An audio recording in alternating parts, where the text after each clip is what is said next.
옆 사람하고 인사하시겠습니다. 사랑합니다. 행복하세요. 한번 인사하실까요? 마스크를 쓰고 있으니 정말 사랑하는 표현으로, 반가운 표현으로 말씀하시는지 아니면 그렇지 않은지 확인할 수가 없습니다. 그러나 그저 우리의 서로 존중하는 마음, 사랑하는 마음을 주님께서 받으시는 줄 믿습니다. 5월 가정의 달에 하나님께서 가정마다 더 풍성한 은혜와 복과 행복이 더하는 가정 되시기를 바라겠습니다. 제가 미얀마에 있는 아들한테 카톡을 보냈습니다. 어버이 주일이 다가온다 그랬습니다. 그랬더니 우리 아들이 답장이 왔습니다. 결혼하지 않으면 아이들이라며 어린이날 선물 뭘 줄 거야, 이렇게 왔습니다. 여러분, 가정마다 하나님 주시는 이 알콩달콩 부부간에, 또 부모 자녀간에, 형제자매간에 행복한 가정 이루시기를 바라겠습니다. 오늘 주시는 말씀은 한 어린아이를 가운데 세우시고라는 제목을 정했습니다. 제가 부제로 예수님과 어린이라는 제목을 정해 놓았습니다. 오늘 예수님은 역사의 전환점을 이루는 그의 삶 속에서 어린이들을 그들 가운데 세우시고 천국에 들어갈 천국 백성의 모델로 삼아 주셨습니다. 오늘 본문 2절에 보시면은 예수님께서 어린이들을 한 가운데 세우셨다 말씀하고 있죠. 그래서 예수님이 복음서 가운데 어떻게 어린이들을 대하셨는지를 먼저 살펴보면서 어린이들을 가운데 세워야 할 이유와 그리고 어떻게 가운데 세울 수 있는지 두 가지 대지로 함께 말씀을 나누면서 은혜를 나누고자 합니다. 먼저 공관복음에 나타난, 여러분 요한복음을 빼고 마태, 마가, 누가를 공관복음이라고 부릅니다. 그 예수님에 관한 생애를 본 것이 비슷하다 그래서 공관복음이다 이렇게 부릅니다만, 그 공관복음에서 예수님께서 어린아이를 어떻게 대하셨는지를 먼저 살펴보도록 하겠습니다. 오늘 본문 3절부터 5절까지 말씀을 다시 한번 읽어보시겠습니다. 3절로 5절입니다. 이르시되 진실로 너희에게 이르노니 너희가 돌이켜 어린아이들과 같이 되지 아니하면 결단코 천국에 들어가지 못하리라. 그러므로 누구든지 이 어린아이와 같이 자기를 낮추는 사람이 천국에서 큰 자니라. 또 누구든지 내 이름으로 이런 어린아이 하나를 영접하면 곧 나를 영접함이니. 우리 오늘 읽었던 18장, 19장으로 넘어가서도 보면 이런 말씀이 있어요. 19장 13절로 15절에 보시면 이런 말씀이 있습니다. 그때 사람들이 예수께서 안수하고 기도해 주심을 바라고 어린아이들을 데리고 오매 제자들이 꾸짖건을, 여러분 제자들은 꾸짖었어요. 왜 꾸짖었을까? 귀찮으니까요. 예수님이 가르치는 것을 방해하니까. 여러분, 종종 어린아이들이 예배 드릴 때 뛰놀고 하면 야단을 치는 그런 분들이 있습니다. 저도 어릴 때 그렇게 야단을 맞으면서 자라났어요. 어떻게 감히 어린이가 예배 드리는데 그렇게 뛸 수 있느냐? 여러분, 어린이들이 뛰는 것이 자연스러운 것입니까? 아니면 이상한 겁니까? 자연스러운 겁니다. 그렇기 때문에 아이들이 뛰고 아이들이 시끄럽게 하는 것은 당연한 것이고, 좀 우리가 피곤할 수 있을지 몰라요. 그러나 그 특성을 이해하면서 당연스럽게 받아들이는 것이 중요합니다. 근데 제자들이 귀찮으니까 꾸짖었다는 겁니다. 그럴 때 예수님께서 19장 14절에 보시면 어린아이들을 용납하고 내게 오는 것을 금하지 말라. 천국이 이런 사람의 것이니라 하시고 그들에게 안수하시고 거기를 떠나셨다고 말씀하고 있습니다. 마가복음에도 나오죠. 마가복음 9장 35절로 37절까지 보시면 가운데 세우신 것뿐만 아니라 안아주시기까지 하셨어요.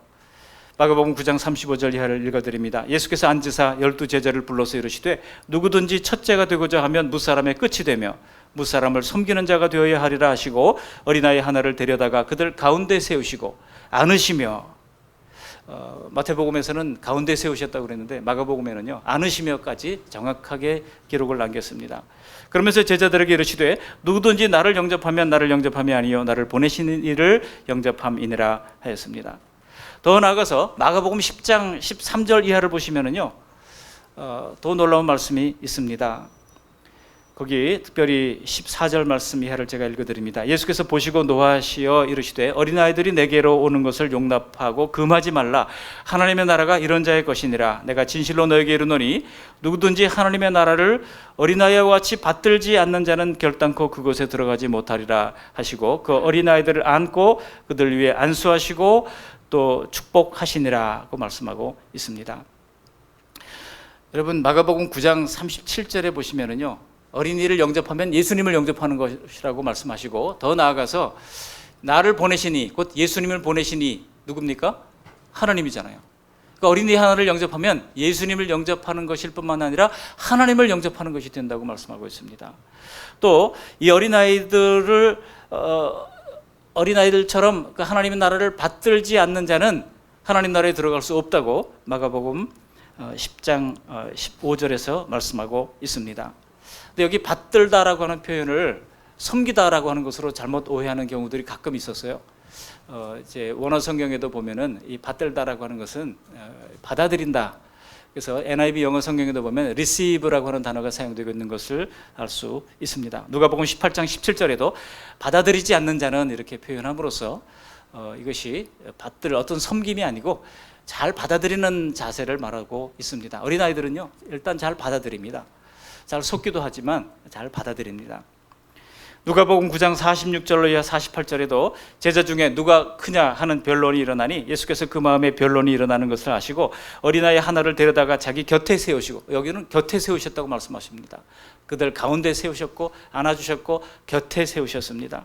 그리고 그들에게 이르시되 누구든지 내 이름으로 이런 어린아이를 영접하면 곧 나를 영접하며 또 누구든지 나를 영접하면 곧 나를 보내신 이를 영접함이라. 너희 모든 사람 중에 가장 작은 그가 큰 자니라 했습니다.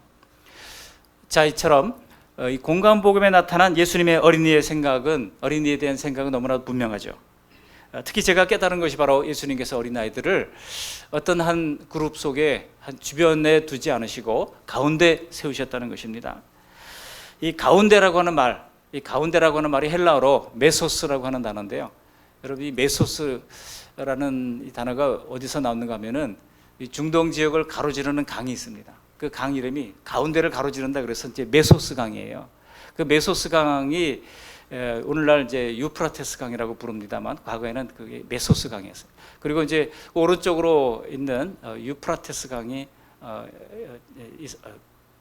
티그리스 강이 있죠. 티그리스 강이 있는데 그것이 과거에는 그게 포타무스 강입니다. 포타무스. 그래서 메소스와 포타무스 강 사이에서 일어난 문명을 메소포타미아 문명이라고 부르기도 했죠. 그 가운데 세웠다고 하는 것은 그 중심에 세웠다는 것입니다. 어떻게 하면 교회가 어린이들을 교회 중심에 세울 수 있을까? 그리고 왜 중심에 세워야 하는가? 이렇게 이유와 방법을 오늘 함께 나누면서 은혜 나누고자 합니다. 첫 번째로 왜 우리는 어린이들을 교회 중심에 한 가운데 세우셔야 하는가 하는 것을 함께 나누기를 원합니다. 왜 그래야 될까요? 여러분, 어린이들이 지나갈 때, 우리 교회는 몇 명 되지도 않습니다만 어린이들을 지나갈 때 결코 그냥 내버려 두지 마시기 바랍니다. 적어도 한 번쯤 이름도 불러주고 요즘 거리두기 때문에 안아주지는 못한다 할지라도 관심을 가져주고 말을 붙여주고 이렇게 살펴주시기를 바랍니다. 어린아이를 한 가운데 세워야 할 이유, 첫 번째는요, 어린이들은 그 존재적 가치의 중요성이 있기 때문이라고 하는 것입니다. 당시 예수님의 제자들이나 어른들은요, 예수님께 오는 아이들을 꾸짖고 업신여겼습니다. 왜냐하면 당시 어린이는 성년이 되기 전까지는 여자들과 함께 인구 센서스에서도 제외되었던 존재였습니다.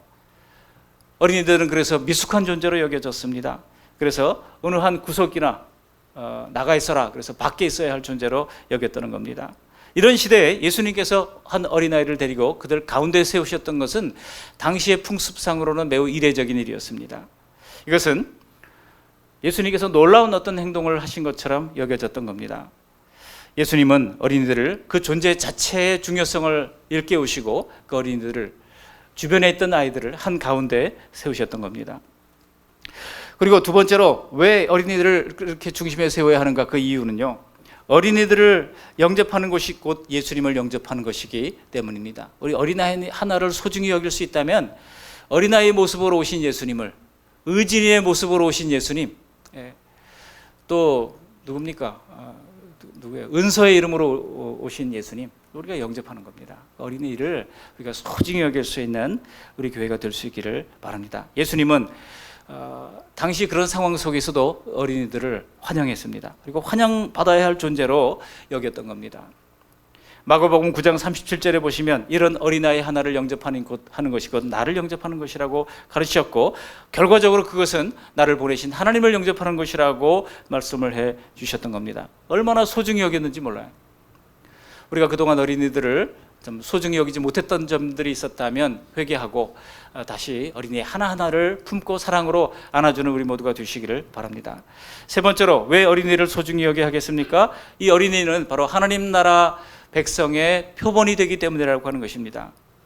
그래서 오늘 본문 3절을 다시 한번 읽어보시겠습니다. 3절 말씀. 이르시되 진실로 너희에게 이르노니 너희가 돌이켜 어린아이들과 같이 되지 아니하면 결단코 천국에 들어가지 못하리라. 물론 예수님의 이 말씀은요, 어린아이라고 해서 다 천국에 들어간다고 하는 뜻은 아닙니다. 단지 예수님이 이 말씀을 하신 것은 어린이에게 있는 특성을 강조함으로써 거듭난 자의 성품을 가르치고 있는 것입니다. 즉, 어린이의 성품이 어떤 성품이 있다고 하는 것입니까? 첫 번째로 낮추는 자라고 하는 겁니다. 겸손하다는 것이죠. 받아들이는 순수함이 있습니다. 그래서 부모가 얘기할 때 신뢰하고 잘 받아들입니다. 뿐만 아니라 순종이 있습니다. 또 미래에 대한 소망이 있지 않습니까? 애들이 노래하는 걸 보세요. 나는 될 터이다, 육군 대장이 될 터이다, 그런 노래 하잖아요.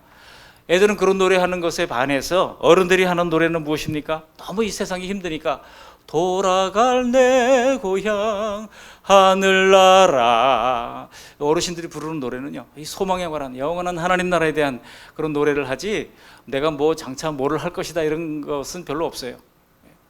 육군 대장이 되고 뭐 의사가 되고 선생님이 되고 이런 소망이 별로 없습니다. 근데 어린이들은 그런 순수한 소망이 있다는 거예요. 그래서 여러분, 새 복음서에서 이 어린이에 대하여 말할 때 어린이같이 되어야 천국에 들어갈 수 있다고 말씀한 것입니다. 만일 누군가에게 이런 어린아이와 같은 순종, 어린아이와 같은 받아들임, 그리고 어린아이와 같은 이 신뢰, 또 순종, 그리고 감사와 소망이 있다고 하면 바로 그 사람이 천국 백성의 모델이 될 수가 있다는 것입니다. 그래서 어린아이들은 이렇게 천국 백성의 모델이 되기 때문에 우리는 소중히 여겨야 한다는 것입니다. 그리고 네 번째로 어린이들을 소중히 여겨야 할 결정적 이유는 예수님께서도 소중히 여기셨기 때문이라고 하는 것입니다. 우리가 지난주에 WWJD 운동 제가 말씀드렸잖아요. 예수님이라면 어떻게 할 것인가. 예수님은 어린이들을 이처럼 소중히 여겼다면 우리 역시 어린이들을 안아주고 관심을 가지고 사랑으로 받들어주고 섬기는 교회가 되어야 할 것입니다. 그래서 마땅히 어느 한 구석이 아닌 교회 가운데, 그리고 이제 어떤 그룹 속에서 중심에 세우는 그런 사람들이어야 할 것입니다. 마지막으로 어린이들을 소중히 여겨야 할 결정적인 이유가 하나 더 있습니다. 그것이 무엇입니까? 우리 10절 말씀 함께 읽어보시겠습니다. 10절. 삼가 이 작은 자 중 하나도 업신여기지 말라. 너에게 말하노니 그들의 천사들이 하늘에서 하늘에 계신 내 아버지의 얼굴을 항상 배옵느니라 그랬어요. 즉 하늘의 천사들의 보호를 받고 있는 존재라고 하는 겁니다. 어린이들에게도 하늘의 천사들이 보호해주는 그런 존재가 된다고 하는 것입니다. 여러분, 사실 이 말씀은요, 1절에 보시면 제자들이 누가 크냐 그러면서 서로 다툴 때 주신 말씀입니다. 그럴 때 어린이를 세우시고 이 어린이들이 얼마나 소중한가 그렇게 말씀한 것입니다. 그래서 이 어린이처럼 이런 소자가 천국에서 가장 큰 자라고 대답을 하시면서 여기서 그 어린이를 사실은 하늘에 있는 천사들이 이 어린이들을 돌보고 있다고 말씀하고 있는 것입니다. 오늘 본문 6절에도 누구든지 나를 믿는 자는 이 작은 자 중에 하나를 실족하게 하는 자는 차라리 연자 맷돌이 그 목에 달려서 깊은 바다에 빠뜨려지는 것이 나으리라 할 정도로 예수님께서는 어린이들을 소중히 여겼다는 것입니다. 근데 여러분, 여기 6절에 그 목에 달려서라고 하는 것을 원문으로 보면은요, 그 목이 어린이의 목인지 실족하게 하는 사람의 목인지가 분명치가 않아요. 그래서 한때 그 목은 꼭 어린이의 목이다. 그래서 차라리 애를 그렇게 해서 이제 수장시켜 죽이는 것보다 더 실족시키는 것이 위험한 일이다, 이렇게 해석하는 사람도 있었습니다. 근데 그 7절을 보시면 그것이 잘못됐다고 하는 것을 금방 알 수 있어요. 여러분, 7절에 보시면 화가 있다고 그랬지 않습니까? 우리 7절 말씀을 같이 한번 읽어보실까요? 7절. 실족하게 하는 일들이 있음으로 말미암아 세상에 화가 있도다. 실족하게 하는 일이 없을 수는 없으나 실족하게 하는 그 사람에게는 화가 있도다. 누구에게 화가 있다고요? 실족하게 하는 그 사람. 그러니까 연재 맷돌이 달려야 할 존재가 누구예요?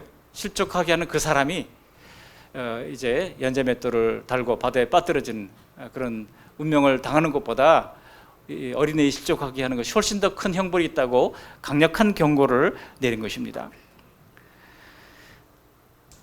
여러분, 더 나아가서 8절을 보세요. 8절을 보시면 만일 내 손이나 내 발이 너를 범죄하게 하거든 찍어내버리라. 영원한 불에 던져지는 것보다 이제 두 손과 두 발을 가지고 영원한 불에 던져지는 것보다 그것이 더 낫다는 겁니다. 9절에 보시면 만일 내 눈이 너를 범죄하게 하거든 빼어내버리라. 한 눈으로 영생에 들어가는 것이 두 눈을 가지고 지옥불에 던져지는 것보다 낫다고 말씀하고 있습니다. 여러분, 어린이는 이처럼 소중한 존재입니다. 그렇다면 우리가 어떻게 이 어린이들을 중심에 세울 수가 있겠습니까? 첫 번째로 그것은 바로 실족하게 하지 말아야 한다는 것입니다. 실족 금지예요. 실족 금지. 실족하게 하는 자들에게 이렇게 엄중한 형벌이 있기 때문에 우리는 실족하게 하지 말아야 한다는 것입니다. 실족 방지.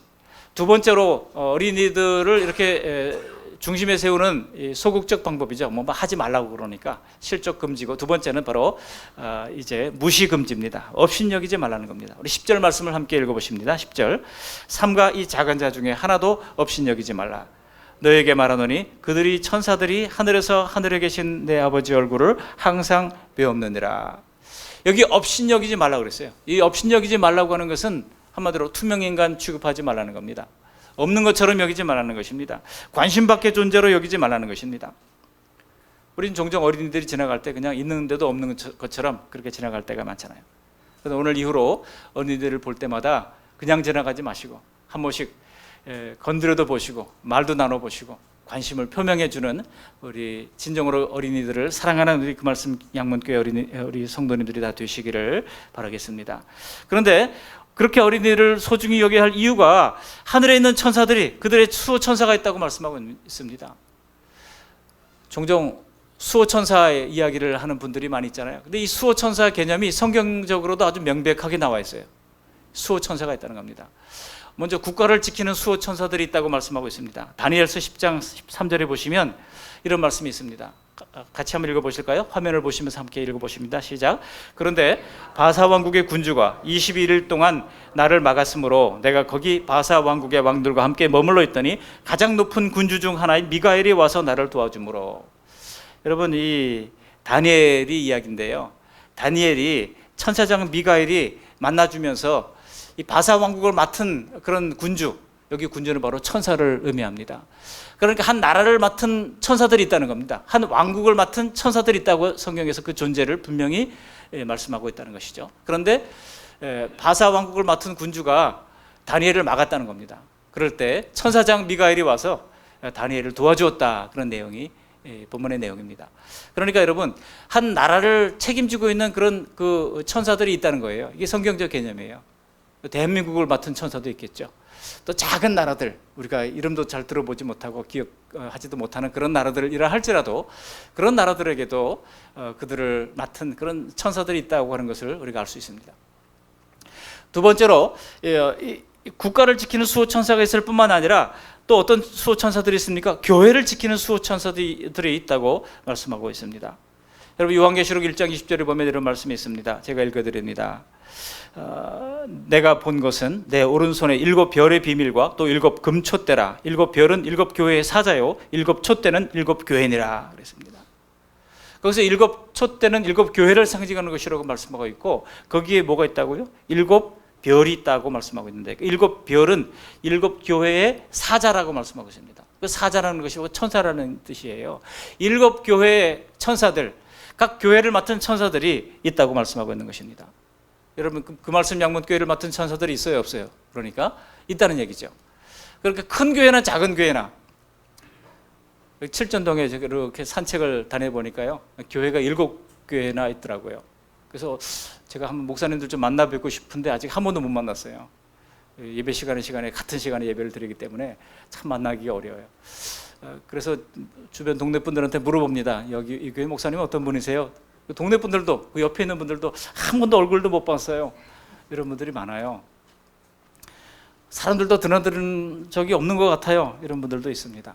그러나 여러분, 크든 작든 그 모든 교회들을 우리가 존중히 여기고 귀중히 여겨야 합니다. 왜냐하면 그 개교회들을 섬기는 수호천사들이 있기 때문이라고 하는 것입니다. 바로 그것을 요한계시록에서 말씀해주고 있는 것이죠. 더 나아가서 각 개인을 지키는 수호 천사들이 있다고 말씀하고 있습니다. 사도행전 12장 15절에 보시면 이런 말씀이 있어요. 그들이 말하되 내가 미쳤다 하니 하나 여자아이는 힘써 말하되 참말이라 하니 그들이 말하되 그러면 그의 천사라 하였더라. 베드로가 옥에 갇혔었죠. 그런데 천사가 와서 베드로를 이 손에 있는 착고를 다 풀고 또 옥문을 열고 베드로를 인도해 가지고 사도들이 모여서 베드로를 위하여 간절히 기도하는 그곳으로 인도해 갔습니다. 그래서 베드로가 문을 두드립니다. 그러자 거기 이제 로데라고 하는 여자아이가 누가 문을 두드린다 하고 밖에 나와서 보니까 베드로 목소리거든요. 그러니까 깜짝 놀래가지고 베드로가 왔어요, 베드로가 왔다고 하면서 문도 안 열어준 채 다시 방 안으로 들어가서 사도들한테 지금 베드로님이 왔다고 얘기를 하는 겁니다. 그러니까 사도들이 기도는 했는데 믿지를 못했어요. 믿음이 너무 없어. 뭐라고 그럽니까? 내가 미쳤다 그러는 거예요. 진짜 베드로 목소리예요. 베드로 맞아요. 분명해요. 막 얘기를 하니까 사도들이 하는 말이 그러면 그의 천사다. 베드로의 천사가 온 것이다. 이렇게 얘기했던 거예요. 여러분 이 사실은 예수님의 사도들도 각 개인을 향한 수호 천사들이 있다고 하는 이 수호 천사 이론을 다 보편적으로 받아들이고 있었다는 사실을 보여주고 있습니다. 그러므로 여러분 천사들은 이 수호 천사 이론은 굉장히 성경적으로 합당한 근거를 가지고 있습니다. 국가를 맡은 천사, 그리고 교회를 맡은 천사, 그리고 한 개인을 맡은 천사. 그리고 오늘 본문에도 보면 이 어린이를 맡은 천사가 어떻게 한다고요? 하나님 이 천국에서 하나님 보좌 옆에서 항상 하나님의 얼굴을 뵙는다고 말씀하고 있지 않습니까? 그래서 그 어린이의 억울함과 그 아픔을 다 하나님께 아뢰므로 말미암아 아주 소중하고 귀중히 여기는 존재라고 말씀하고 있는 것입니다. 그러니까 어린아이에 대한 예수님의 이 소중히 여겨야 할 중요성이 얼마나 큰가 하는 것을 우리가 알 수가 있습니다. 우리가 어린이를 대할 때 어떻게 대해야 되겠습니까? 어린이에 대한 교회적, 목회적 관점은 어떤 관점으로 어린이들을 우리가 살펴야 하겠습니까? 그것은 개인적 관계로 살펴야 합니다. 우리 예수님께서 세우실 때 한 어린아이를 세웠다고 말씀하고 있죠. 한 어린아이, 한 양, 한 마리의 작은 자, 이것을 주님께서 아주 귀중히 여겼다고 하는 것을 알 수가 있습니다. 개인적 관계로, 어떤 그룹으로, 어떤 조직으로가 아니라 개인적 관계로 하나하나 관계를 맺었다고 하는 것입니다. 또 예수님의 이 어린이를 향한 사랑은, 한 마리의 양을 향한 사랑은 어떤 사랑이었습니까? 찾도록 찾아내시는 인내의 사랑이었어요. 끝까지 찾도록 찾아내시는 인내의 사랑이 있었습니다. 그리고 그 존재를 기뻐하는 사랑이 있었다는 것입니다.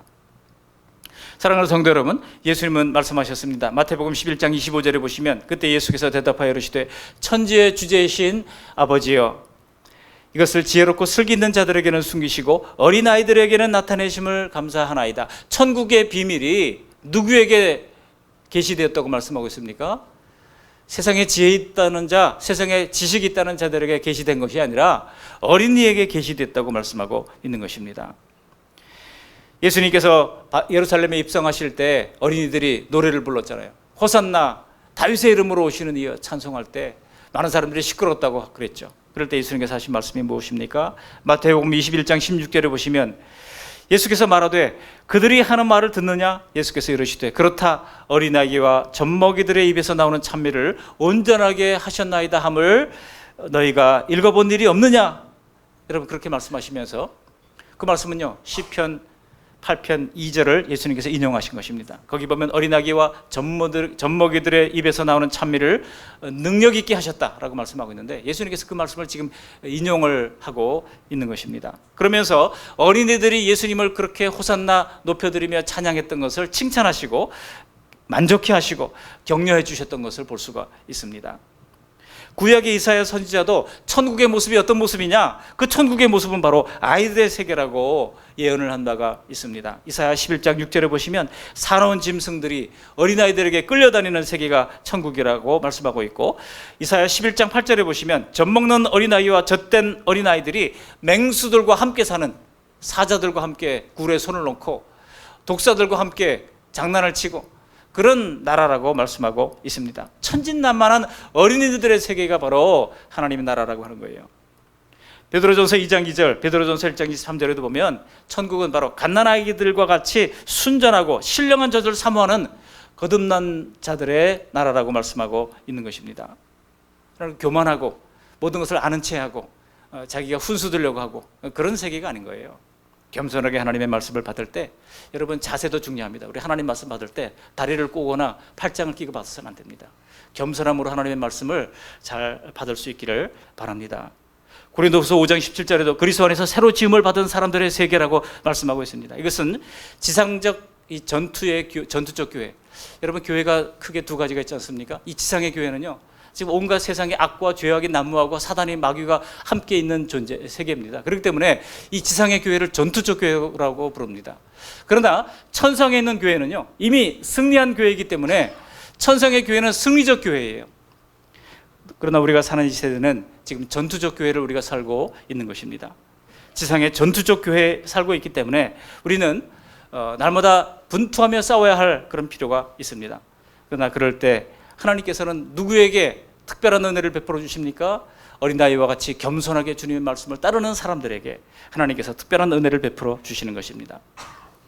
여러분, 어린아이는 주님의 날 한낮 한 주변에 있어야 할 존재가 아닙니다. 한 가운데 있어야 할 존재라고 가르쳐 주셨습니다. 그래서 이 어린아이들을 통하여 바로 이 천국 시민의 모습이 무엇인가를 가르쳐 주신 것입니다. 그들은 마땅히 교회 안에서 영접받아야 할 존재입니다. 왜냐하면 그들은 겸손과 신뢰와 순종과 소망을 품고 있는 천국 백성의 모델이 되기 때문입니다. 따라서 그들이야말로 우리가 소중히 여기고 존중히 여겨야 할 존재라고 하는 것입니다. 우리는 마땅히 하나님 나라의 모델인 어린이들을 한가운데 세우시고 또 실족하게 하거나 또 업신여기서는 안 되고 찾도록 찾아내는 그런 모습이 있어야 할 것입니다. 우리 부모된 분들은 이 어린아이들이 하나님의 말씀을 잘 따르고 예수님을 인격적으로 영접할 수 있도록 도와야 합니다. 그리고 이미 손주, 손녀들을 가지고 이제 두고 계신 우리 어르신들도 마찬가지입니다. 우리 손주, 손녀들이 다 예수님 잘 믿도록 디모데후서 1장 5절에 보시면 뭐라고 말씀하고 있습니까? 디모데후서 1장 5절에 이 디모데의 믿음이 어디서 나왔는가를 말씀하고 있지 않습니까? 내 어머니 로이스와 유니게와 내 외조모 로이스로부터 왔다고 말씀하고 있지 않습니까? 어머니, 외할머니로부터 이어지는 이 믿음의 계보가 이 자녀들에게, 손주들에게까지 이어졌던 것을 말씀하고 있습니다. 여러분, 아직도 복음 밖에 있는 우리 자녀손들이 끝까지 예수님을 만날 수 있도록 우리가 관심을 가지고 찾도록 찾아내는 우리 그 말씀 양문교회 모든 가정이 다 되시기를 바랍니다. 온 가정이 다 예수 잘 믿는 믿음의 가정, 그래서 하나님 기뻐하시는 그 가정이 되기까지 날마다 새벽을 깨워 기도하며 기도를 쉬지 않는 믿음의 명문 가문 다 이루시기를 주님의 이름으로 축복합니다.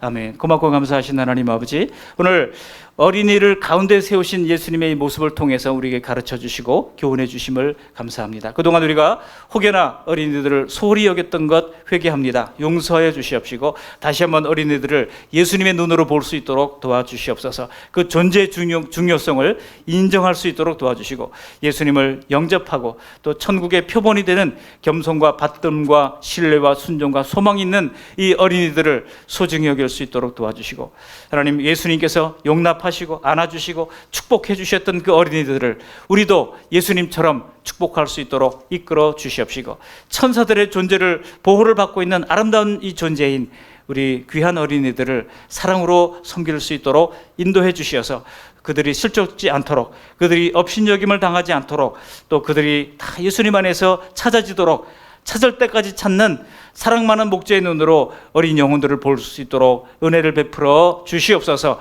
감사하고 우리를 권하신 예수님의 이름으로 기도드리옵나이다. 아멘.